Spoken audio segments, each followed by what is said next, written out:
자잘한 성지교회 우리 믿음의 한 식구 여러분, 오늘은 우리가 온 마음과 정성을 다해서 품고 기도해야 할 전반기 새생명 축제를 준비하는 태신자 제1차 작정 주일로 하나님께 예배를 드리고 있습니다. 아무쪼록 간절히 바라고 원하는 것은 오늘부터 시작해서 3주 동안 저와 여러분 한 분도 빠짐없이 태신자를 품고 새로운 생명, 구원받은 건강한 영혼으로 출산하기 위하여 저와 여러분들의 심령 깊은 곳에 한 영혼 한 영혼을 정성스럽게 태신자를 찾아서 마음에 품고 기도해 주시기를 간곡하게 부탁을 드립니다. 무엇보다도 될까 안 될까에 대한 염려와 걱정은 성령 하나님께 맡겨드리고, 다만 내가 감당해야 할 나의 몫만 우선적으로 생각하셔서 가장 먼저 나와 가까운 사람부터 태신자를 삼고 그 이름과 영혼을 품고 관심과 기도로 출발하실 수 있기를 예수님의 이름으로 축원을 드립니다. 이 시대의 선지자요, 이 시대의 예언자라고 불려지는 윌리엄 토저라고 하는 분은 이런 이야기를 전해주고 있습니다. 열심 있는 그리스도인들이 범할 수 있는 가장 보편적인 과오는 하나님의 일에 바빠서 하나님과의 교제를 게을리하는 것이다. 이처럼 하나님과의 교제를 등한히 여기는 사람들은 조만간 하나님의 일에 대한 의욕조차 잃어버리고 시험에 빠질 가능성이 참 많다. 달리 말씀을 드리면, 저와 여러분들의 신앙생활에 있어서 결코 놓쳐서는 안 되는 것이 바로 기도하는 삶이고 하나님과 영적으로 교제하는 삶이라는 사실인 것입니다. 그 중에서도 특별히 기도는 영혼의 호흡과 같아서, 또한 기도는 우리의 삶의 중심이기 때문에 어떤 경우라 할지라도 이 중심이 흔들려서는 안 되는 것이고 또 흔들리게 해서도 안 된다는 의미인 것입니다. 그렇기 때문에 이 종은 간절히 바라고 소망하는 것은 무엇보다도 저와 여러분들께서 기도하실 때마다 이렇게 기도하실 수 있기를 소원합니다. 여러분 같이 하십니다. 주님, 제가 복의 근원이 되게 하옵소서. 아멘. 기도할 때마다 주님, 제가 복의 근원이 되게 하여 주옵소서라고 하는 이 기도가 언제나 살아있기를 바라고, 그리고 이 기도가 저와 여러분들의 비전과 꿈이 될 수 있기를 다시 한번 예수님의 이름으로 축복을 드립니다. 하나님께서 처음 아브라함을 부르셨을 때 아브라함에게 약속해 주시는 하나님의 언약이 있었습니다.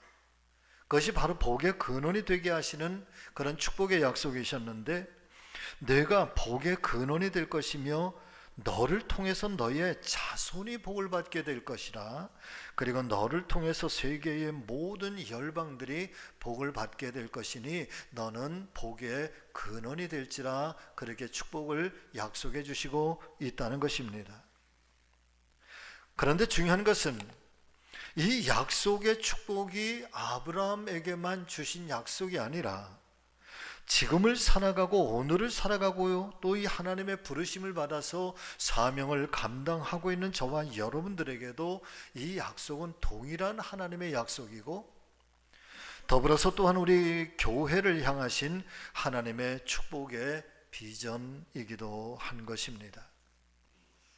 그렇다면 우리가 또 우리 교회가 복의 근원이 되기 위하여서 더불어서 우리 교회가 도약을 넘어 부흥으로라고 하는 이 교회적 표어와 선교적 사명을 성취하기 위해서 감당해야 할 우리들의 믿음의 열심이 있다면 과연 무엇일까? 오늘은 세 가지를 말씀을 드리려고 하는데, 첫 번째는 여러분 같이 하실까요? 바로 나로부터, 누구로부터? 나로부터 이 부흥을 향한 새로운 변화가 시작되어야 한다라고 하는 것입니다. 갈라디아서 4장 19절의 말씀을 보면 사도 바울은 이렇게 말씀을 고백하고 있습니다. 나의 자녀들아, 너희 속에 그리스도의 형상을 이루기까지 다시 너희를 위하여 해산하는 수고를 한다. 이렇게 말씀해 주시면서 한 사람의 영혼이 새롭게 거듭나고 그 영혼이 하나님의 온전한 자녀가 되고 성장하기까지 그 일이 얼마나 힘들고 어려운 일인가를 바울은 마치 여인이 해산하는 고통으로 비유하고 있다는 것입니다. 그런데 또 다른 말씀, 요한복음 16장 21절의 말씀을 보니까 여자가 해산하게 되면 그때가 이르렀으므로 근심을 하지만 그러나 아기를 낳으면 세상에 사람 난 기쁨으로 말미암아 그 고통을 다시 기억하지 아니하느니라 말씀해 주시고 있는 것처럼, 마침내 한 사람의 영혼이 거듭나고 구원받게 되었을 때 그때의 기쁨과 감격이라고 하는 것은 세상의 그 어떤 것과도 비교할 수가 없다는, 그래서 그 감동, 그 기쁨, 그 놀라운 행복, 이 모든 것들이 태어난 한 사람, 한 생명을 보면서 모든 것들이 다 감사된다고 그렇게 우리에게 전해주시고 있는 것입니다. 사랑 믿음의 성도 여러분, 사도 바울은 복음을 전하기 위해서 해산의 고통을 겪은 것뿐만 아니라 그들의 영적인 성장을 돕기 위하여 해산의 수고를 한다고 말해주고 있습니다. 여기서 말하는 이 해산의 고통이라고 하는 것은 예수 그리스도를 소개하고 그 한 사람의 영혼을 얻기 위해서 바울이 얼마나 복음 전도자의 역할을 감당하다가 때로는 40에 하나를 감한 매를 죽도록 맞기도 하고 수차례 당하기도 하고 복음을 전하다가 풍랑 속에서 죽을 위기도 넘고 많은 사람들에게 그런 고난과 역경과 시련을 당하는데, 이 모든 것들이 한 사람의 영혼, 한 사람의 생명을 얻기 위한 해산의 고통이라고 표현을 하고 있는 것입니다. 더 나아가서 그렇게 한 사람의 영혼을 낫게 하는 해산의 고통을 겪었다고 한다면 이제는 해산의 수고, 그 아이를 낳고 그 생명을 낳고 나서 이 한 영혼이 온전한 그리스도인이 되고 하나님의 온전한 자녀가 되기까지의 세밀하게 살피고, 때로는 거친 음식을 먹지 못해서 그 음식을 하나 쪼개서 가루를 만들고 죽을 만들어서 소화가 잘 될 수 있도록 입에 넣어주는 것처럼 그 한 사람의 영혼을 돌보고 아끼고 사랑하고 성숙해지는 순간까지 이 해산의 수고를 아끼지 않았다 말씀해 주시고 있는 것이죠. 그렇습니다. 사랑하는 우리 교회 사랑하는 성도 여러분, 저는 금년 우리 2025년도 이 한 해가 우리 성지교회로서는 대단히 중요한, 정말 우리 교회의 미래를 어떻게 가늠할 수 있을까라고 하는 아주 중대한 변화의 시점이라고 여기고 있습니다. 우리 성지교회가 새롭게 도약하는 교회로, 그리고 부흥하는 교회로 나아가기 위해서는 그래서 반드시 필요한 것이 있는데, 그것은 우리 교회 성도님들 한 분 한 분마다 내 자신부터, 나로부터 이 부흥을 위한 거룩한 변화가 일어나야 한다라고 하는 것입니다. 여러분, 내가 변하지 않는데 누가 변하겠습니까?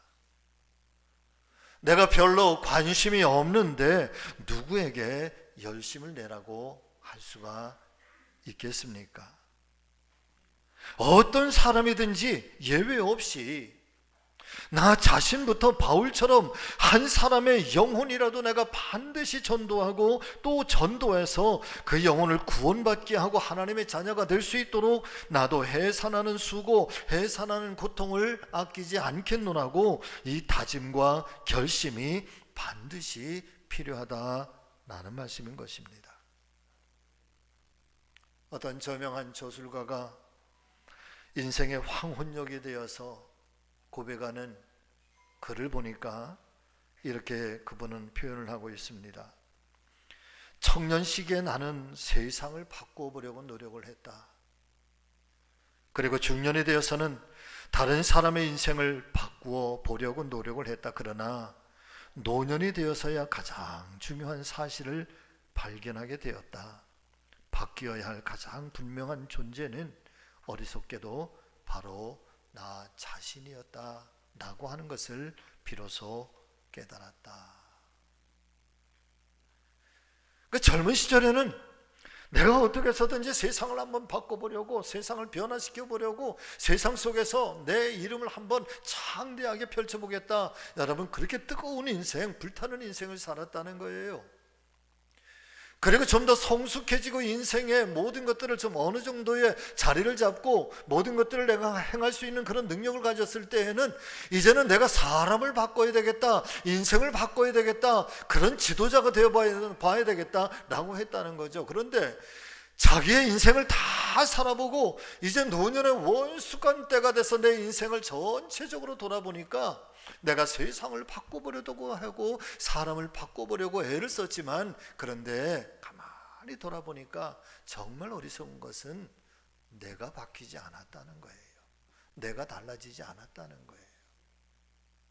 세상을 바꾸기 전에, 사람을 바꾸기 전에 나를 먼저 바꿔야 된다는 것을 어리석게도 내가 이제서야 깨닫게 되었다. 그렇습니다. 사랑하는 우리 성도 여러분, 가장 먼저 그리스도 예수님 안에서 내가 바꿔야 할 사람은 세상이기 전에, 다른 사람의 인생이기 전에 바로 나 자신을 새롭게 바꿔야 한다는 사실을 오늘 아침 우리 모두가 깨닫는 귀한 시간이 되시기를 예수님의 이름으로 축원을 드립니다. 특별히 여러분, 이제 한 번쯤은 내가 이제는 복음 전도자가 내 모습으로, 하나님의 말씀인 성경이 증거하잖아요.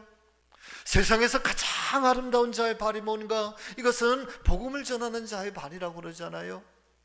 내가 세상을 얻는 것도 중요하고 세상에 성공하는 것도 중요하고 세상 속에서 정말 내 이름을 높이는 것도 중요하지만 그 영광을 이루는 것도 중요하지만은, 그러나 주님께서 우리에게 요청하시고 우리에게 맡겨주신 거룩한 사명이 있다고 한다면 그것은 바로 전도자의 사명이라는 거예요. 한 사람의 영혼을 살리고 그 한 사람의 영혼이 태어나고 성장하고 하나님의 사람이 돼 천국 백성이 되게 하는 일에, 그래도 우리가 이 땅의 삶을 살다가 내가 그리스도인으로 살다가 하나님 앞에 섰을 때 우리가 이 세상에서 정말 추수한 그런 우리의 추수의 열매가 있다고 한다면, 하나님, 제가 이 영혼을 하나님 앞에 추수했나이다, 이 고백이 있어야 되지 않겠는가, 이런 말씀인 거죠.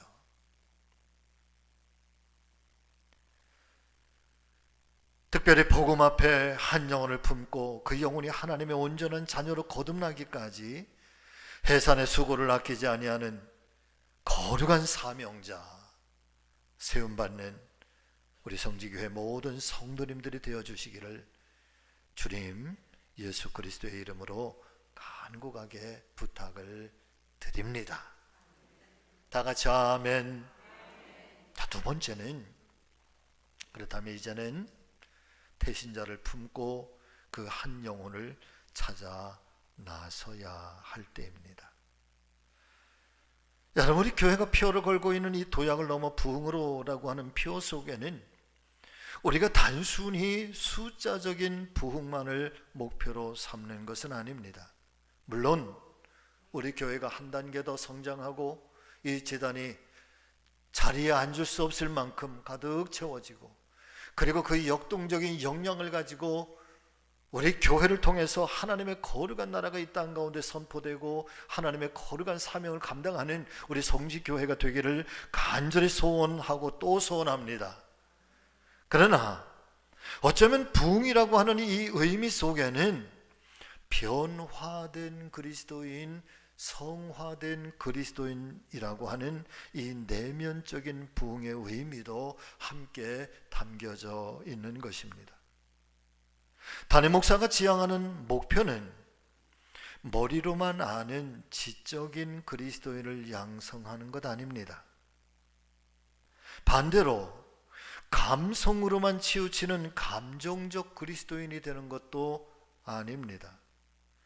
보다 분명한 것은 복음과 신앙과 내 인생의 삶이 아름답게 조화를 이루고 무엇보다도 복음 앞에서 철저하게 순종하며 하나님 앞과 사람 앞에서는 철저하게 겸손하고 더불어 주님께서 맡겨주신 사명 앞에서는 불같이 뜨거운 역동적인 은혜의 사람으로 변화되고 쓰임받는 성도들이 되기를 간절히 소원하는 것입니다. 자, 오늘 요한복음 4장의 말씀을 보면은 사마리아 수가성의 한 여인과 예수님이 만나서 대화를 나누는 장면을 성경은 우리들에게 자세하게 소개를 해주시고 있습니다. 자, 그런데 이 말씀 속에서 우리는 한 가지 깨닫기를 원하는 것은 이 말씀 안에 드러나고 보여주고 성경이 말씀하시고 싶어하는 부흥의 모습인 것입니다. 이 말씀 속에서는 진정한 부흥이라고 하는 것이 무엇인가? 이 내적 부흥, 한 사람이 어떻게 변화되어 가고 한 사람이 예수님을 만나서 그 삶이 어떤 축복의 삶으로 바뀌어지는가? 그리고 한 사람의 이 내면의 부흥이 어떻게 세상 속의 외면의 부흥으로, 거대한 양적인 부흥으로 하나님의 거룩한 역사가 어떻게 펼쳐지는가를 오늘 이 요한복음 4장은 우리에게 적나라하게 보여주고 있다는 것이죠. 자, 말씀 속에 일생을 불행하게 살아왔던 이 여인이 예수님을 만난 이후에 그녀에게 과연 어떤 변화가 일어나고 있는 걸까? 여러분, 그녀의 삶에 새로운 용기가 샘솟습니다. 할렐루야. 그녀의 인생 속에 새로운 소망이 부릴 듯 일어나게 됩니다. 예수님을 만나기 전까지는 불행과 슬픔과 고통 가운데 살아왔던 인생. 그런데 예수님을 만난 그날, 그 시간, 그 정점의 시간을 지나면서부터 이 여인에게는 지난날의 슬픔과 고통과 눈물과 한숨과 탄식이 변하여서 기쁨이 되고 감사가 되고 행복으로 바뀌어지기 시작하는 것입니다. 그녀 스스로도 외면받았고 외면했던 동네 사람들을 만나게 되고 사람들에게 외치기 시작합니다. 한마디로 그녀의 인생에 이전에는 없었던 그녀의 인생에 새로운 부흥이 일어나기 시작하는데, 이 여인에게 일어나고 있는 이 부흥이라고 하는 것은 여러분 그녀의 삶의 전 영역에 걸쳐서 일어납니다. 여러분, 이게 복음의 능력이에요. 이게 예수 많이 믿는 사람들에게 일어나는 특징이에요. 지나온 과거의 삶이 어떻다, 지나온 삶이 어둡다, 지나온 삶이 불행하다, 어떤 사람이라고 할지라도 예수 그리스도를 만나고 복음이 들어와서 예수 그리스도에 대해서 인생의 눈이 떠지기 시작하는 사람에게는 그 사람의 인생의 전 영역 속에 놀라운 일들이 일어나기 시작해. 이게 복음이야. 자, 반대로 동네 사람들은 어떠했을까? 여러분, 그렇게 나타나서 자기들에게 예수님을 소개하고 있는 이 여인의 모습을 보면서 여러분 동네 사람들도 충격을 받았을 것이라 저는 생각을 합니다. 저 여인이 어떻게 저렇게 변하게 된 거지? 도대체 저 여인에게 무슨 일이 일어난 거야? 저 여인이 지금 소개하고 있는 와서 보라, 와서 보라, 그리스도가 아니냐라고 하는 이 그리스도 예수님은 도대체 저 여인에게 어떤 영향력을 끼친 거야? 저 여인이 예수님을 만났는데 만나고 나서 도대체 어떻게 저 여인에게 저런 인생이 열려지기 시작한 거야? 또 한편으로는 예수님을 만나니 저런 사람도 변화될 수 있는 거구나, 저런 사람도 새로워질 수 있는 거구나 라고 하면서 여러분 그 여인을 변화시킨 예수님을 나도 만나보고 싶다 갈망하며 예수님께로 스스로 찾아 나오고 있습니다. 결과적으로 이 한 여인의 변화, 이 한 여인의 내면 속에서, 그리고 그 여인의 삶 속에서 일어났던 이 부흥이라고 하는 것은 자기 한 사람만이 아니라 많은 사람들이 예수님께로 찾아 나올 수 있도록 예수님을 만나게 되는 복음 전파의 원동력이 될 수 있었던 것처럼, 사랑하는 여러분, 그녀의 인생은 나 자신만이 아니라 타인들에게도 엄청난 영향력을 끼치는 외적 부흥을 이루어 내었다라고 하는 것이죠. 여러분, 그렇습니다. 내가 변하면 다른 사람도 변합니다. 내가 변해야 가정이 변하고, 여러분, 내가 변하면 우리의 자녀들이 변화되어질 것입니다. 이 여인이 예수님을 만난 이후에 가장 먼저 행한 일이 무엇이었을까? 자, 여러분 말씀을 보세요. 요한복음 4장 28절의 말씀 같이 읽습니다. 여자가 뭘 버려두었다? 물동이를 버려두었다. 이 이야기는 뭔고 하면, 내 삶에 필요하고 내 삶에 소중하게 여겼던 것, 예수님을 만나니까 이 소중한 관점이, 목적이 달라져. 예수 믿는 사람들에게 일어나는 특징 중에 하나예요. 세상보다 더 좋은 게 예수님이에요. 여자가 물동이를 어떻게 하고 버려두고 어디로 들어갔다? 동네로 들어갔다. 여기 들어갔다라고 하는 말을 여러분 굉장히 중요하게 여기시길 바랍니다. 이 여인이 동네로 들어갔다. 그리고 사람들에게 이르되 내가 행한 모든 일을 내게 말한 사람을 와서 보라, 그리스도가 아니냐 하니 그들이 동네에서 어떻게 하였다? 나왔다. 들어간 사람은 누구? 여자가 들어가고, 나온 사람은 누구? 동네 사람들. 들어간 사람은 예수님과 함께 있다가 동네로 들어가고, 예수님과 함께 있지 않았던 사람들은 복음의 소식을 듣고 누구에게로 나왔다? 예수님께로 나왔다. 이 여인에게 지난 날에는요, 죽기보다 싫은 일이 있었을 거예요. 정말 죽기보다 싫은 일이. 그건 동네 사람을 만나는 일이고 동네로 들어가는 일이에요. 여러분, 그 동네에 예전에 들어갔을 때 얼마나 모진 소리를 들었겠어요. 어쩌다가 살다 보니 남편을 5이나 두게 돼. 그녀가 원한 걸까? 그러지 않으면 살 수 없을 만큼 그녀의 인생이 불행한 인생, 외로운 인생, 고독한 인생. 그래, 그런 여인을 보면서 사람들이 용납하고 좋은 눈으로 봤을까? 그저 조롱하고 멸시하고. 그래서 한낮에 뜨거운 시간대에 우물가에 물을 들어가는 것도 혼자 그렇게 갈 만큼 아마 죽기보다 싫었던 일이 바로 동네 안으로 들어가는 일이었을 것이고 사람들을 만나는 일이었을 것입니다. 그렇지만 이제는 이 여인이 달라진 것입니다. 자신의 두 발로 자기 스스로가 동네 안으로 들어가서 사람들을 만나고 사람들에게 와서 보시라고, 와서 만나라고 큰 소리로 외치면서 자신이 만난 예수님을 그리스도라고 전하고 있는 것입니다. 사랑하는 성도 여러분, 만일 이 여인이 예수님을 만나서 은혜는 받았지만은 그 은혜 받은 그 감격을 가지고 그냥 자기의 집으로 돌아갔다고 한다면, 그리고 그 자리에서 가만히 앉아서 아무것도 안 하고 있었다고 한다면, 이 놀라운 일들이 일어나게 되었을까? 저는 이 말씀 속에서 우리 교회가 근본의 태신자 전도를 위해서 우리가 행하여야 할 구체적인 전도의 방법을 깨닫게 되는 것입니다.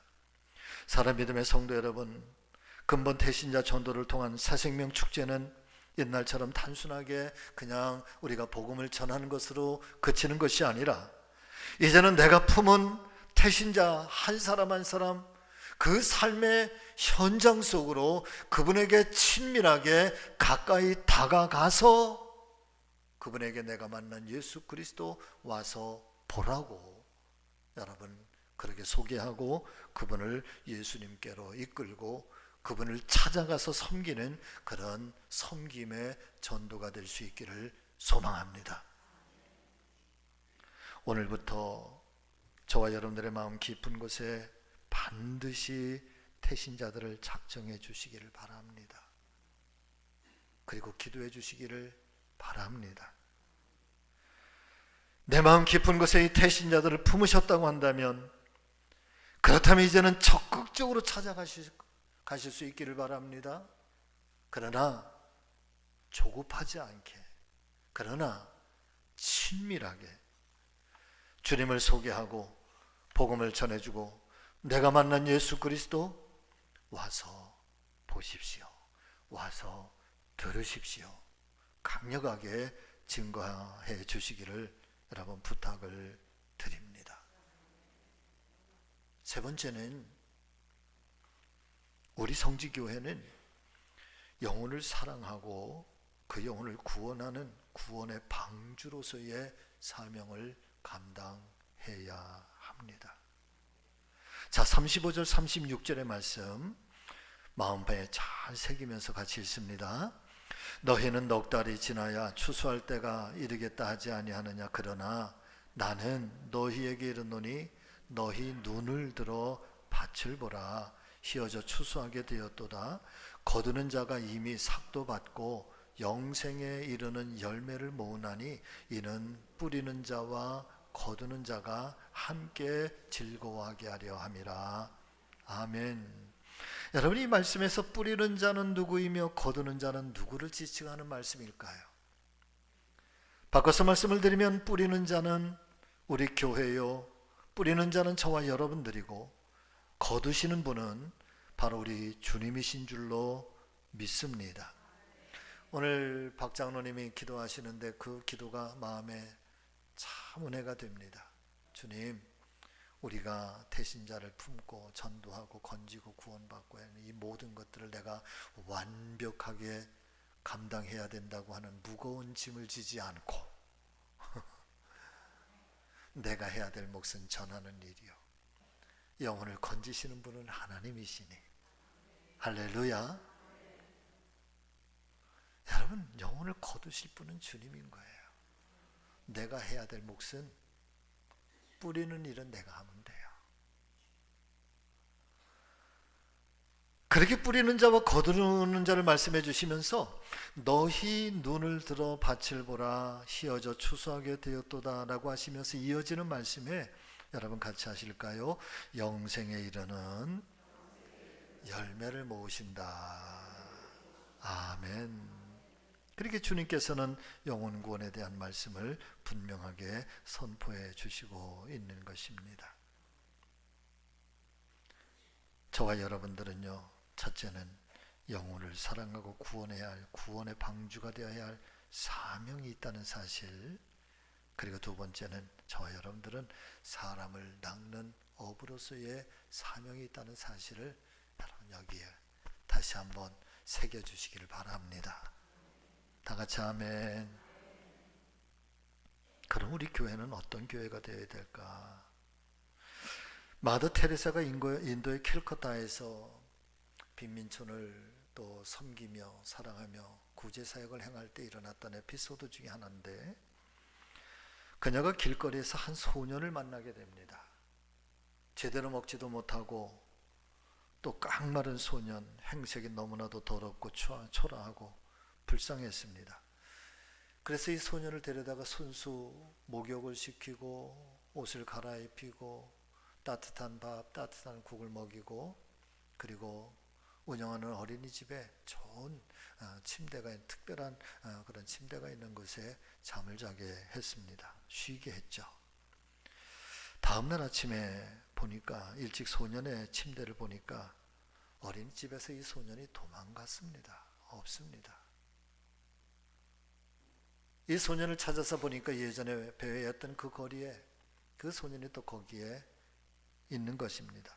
또 데려다가 씻기고 먹이고 입히고 재웠습니다. 다음 날이면 또 어김없이 도망을 갑니다.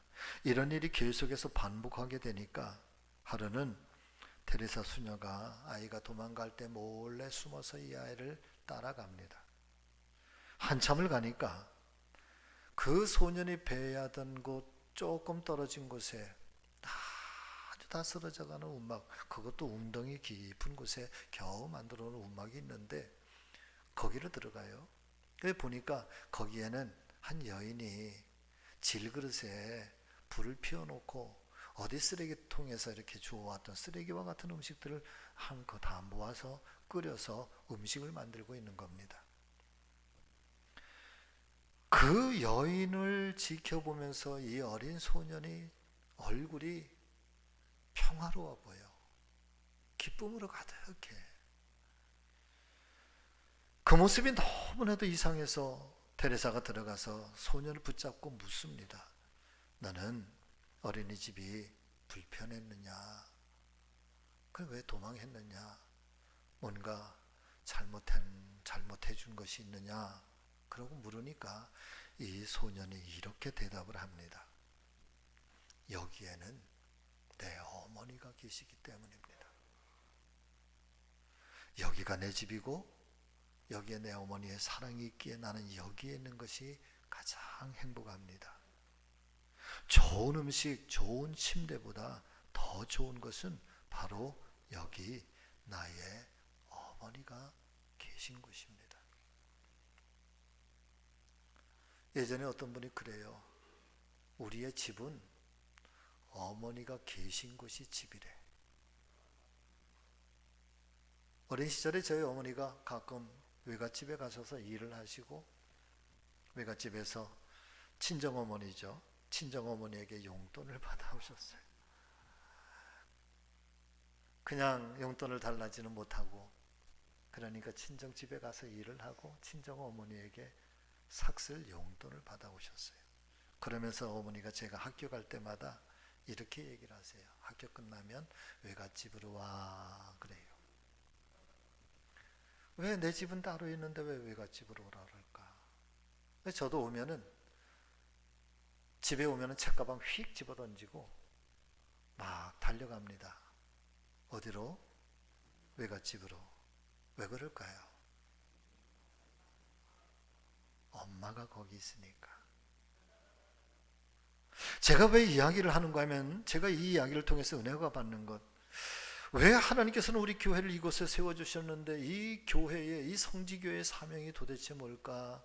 가만히 묵상하면서, 그래, 교회는 어머니의 품과 같은 것이어야 된다는, 어머니가 계셔서 여기에 성령 하나님, 성령 어머니, 보혜사 성령 하나님, 성부 하나님이 이곳에 계셔서, 그래서 때때로 우리가 이 삶에 상처도 있고 삶에 고단하기도 하고 많이 지쳤을 때 어머니의 품을 늘 그리워하고 어머니의 품에 안기면 그 모든 것들이 다 씻겨지는 것처럼, 이 하나님의 거룩한 교회 속에는 여러분 복음의 생명력이 있고, 그리고 따뜻한 사랑이 있고 하나님의 은혜가 있어서, 때로 세상에서 지치고 세상에서 정말 고단한 인생들이 이 성전의 문을 열고 들어와 우리 성지교회의 식구가 되었을 때 비로소 그 마음에 평안함, 여기에 하나님이 계셔서 여기가 내 집이라고, 좋은 음식, 좋은 침대보다 더 좋은 것은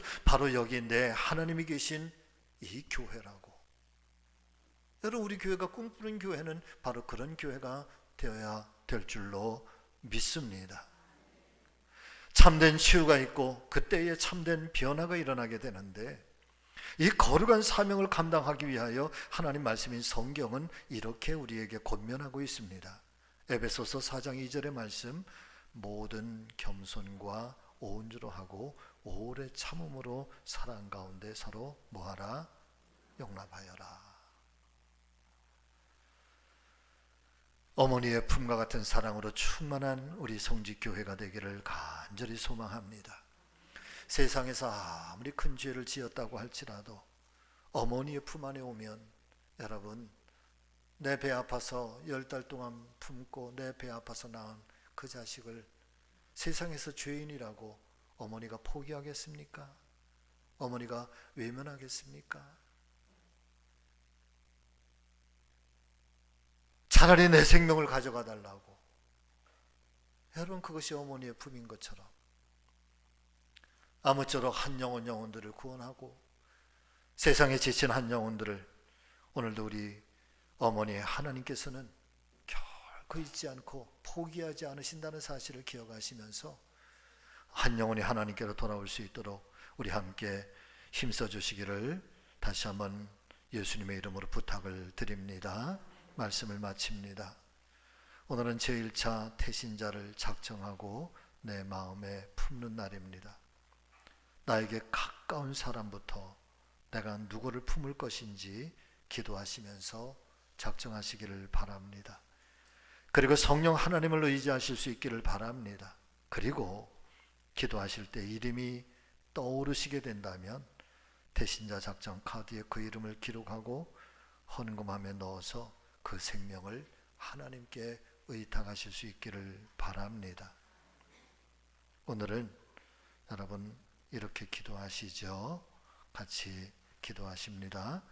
주님, 제가 태신자를 품었습니다. 어머니의 마음으로 태신자를 품고 사랑으로 기도하겠습니다. 이 영혼을 구원하여 하나님의 자녀로 태어나게 하여 주옵소서. 아멘. 기도하겠습니다.